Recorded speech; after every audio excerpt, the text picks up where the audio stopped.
నూతనంగా ఎన్నికైనటువంటి project committee chairman గారు, వైస్ చైర్మన్, ప్రాజెక్ట్ చైర్మన్ గారు శ్రీ గొబ్బల శ్రీనివాస్ గారు, వైస్ చైర్మన్ గారు మన నియోజకవర్గ పార్టీ నాయకులు Gopalapuram distributive committee chairman Shri Gattu Narasimharao గారు, మరియు వారితో పాటు నీడ్స్ డిస్ట్రిబ్యూటివ్ కమిటీ చైర్మన్లు అవిడి శ్రీ చవల జగన్నాథం గారు, చొప్పెల్ల శ్రీకాలంలో ఆయన ఉన్నాడు.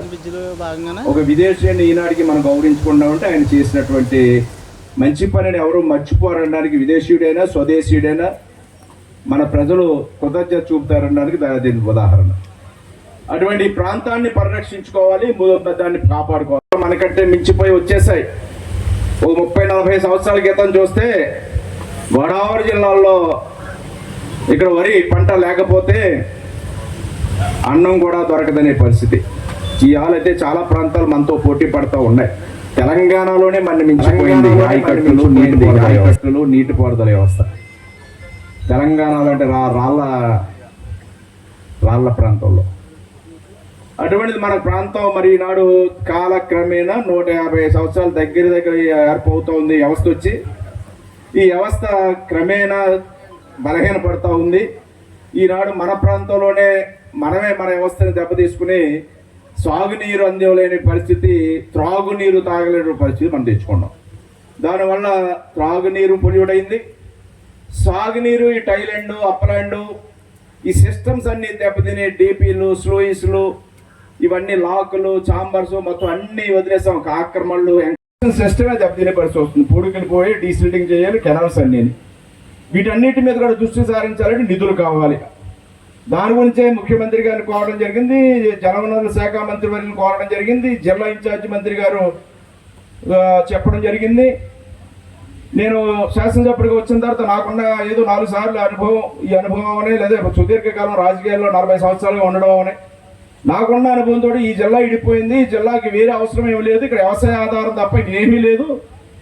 రాజమండ్రి వెళ్తే టౌన్స్ లేదా అక్కడ పరిశ్రమలు, రకరకాలైన సంస్థలు, రకరకాలైన అవకాశాలు ఉన్నాయి నిధులు రావడానికి.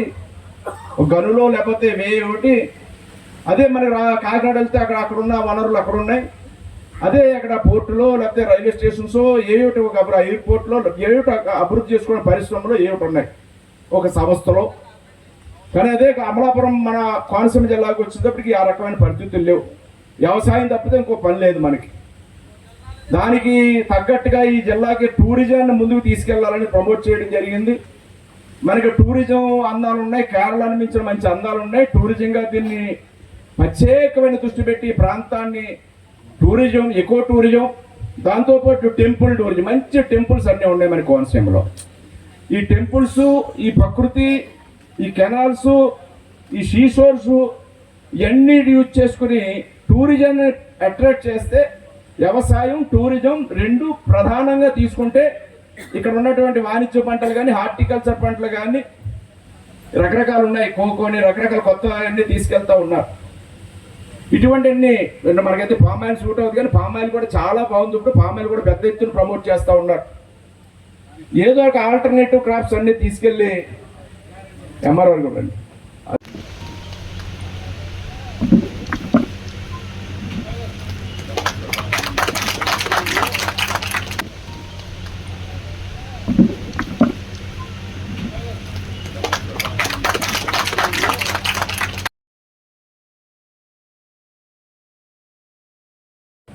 నల్లలాకుల వద్ద కొత్తపేట నియోజకవర్గ distributary committee, water users association సంఘాలు, నీటి సంఘ సభ్యులు, అధ్యక్షులతోటి, సభ్యులతో అందరితో కూడా సమావేశం పెట్టడం జరిగింది. ఈ సమావేశంలో కొత్తపేట నియోజకవర్గ పరిధిలో ఉన్నటువంటి ఇరిగేషన్, డ్రైనేజీ, ఏపీఐడిసి డిపార్ట్మెంట్కి సంబంధించినటువంటి పలు సమస్యల మీద చర్చించడం జరిగింది.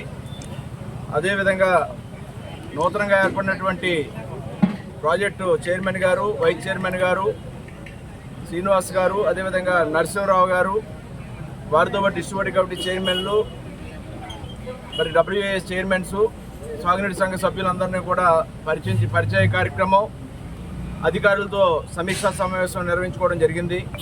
ప్రధానంగా అందరి అభిప్రాయం ఇక్కడ లొల్లలాకులని రీకన్స్ట్రక్షన్ చేయాలి.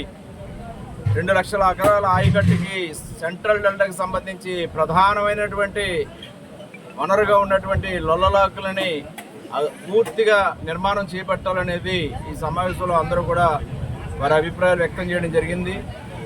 ఆల్రెడీ ఈ యొక్క లొల్లలాకులు పునర్నిర్మాణం చేయాలనేది గౌరవ ముఖ్యమంత్రి గారు, జలవనరుల శాఖ మంత్రివర్యులు, అధికారులు అందరి దృష్టిలో కూడా పెట్టడం జరిగింది. దాని గురించి నా శాసనసభలో నేను కృషి చేస్తూ ఉన్నా. అందరి సహాయ సహకారాలతోటి ప్రాజెక్ట్ చైర్మన్ గారు, వైస్ చైర్మన్ గారు, అదేవిధంగా ఈ యొక్క జిల్లాకు సంబంధించిన సెంట్రల్ డెల్టాలో ఉన్న నాతో పాటు ఉన్నటువంటి మిగతా శాసనసభ్యుల్ని, ఇక్కడ సాగునీటి వినియోగదారుల సంఘాల కమిటీని కూడా వారందరినీ కోఆర్డినేట్ చేసుకుని గౌరవ ముఖ్యమంత్రి గారి దృష్టికి తీసుకెళ్లి లొల్లలాకులను చేపట్టడం కోసం వెంటనే వారి యొక్క అనుమతులు ఇవ్వాలని, వారి కోరాలని నిర్ణయం చేసుకోవడం జరిగింది.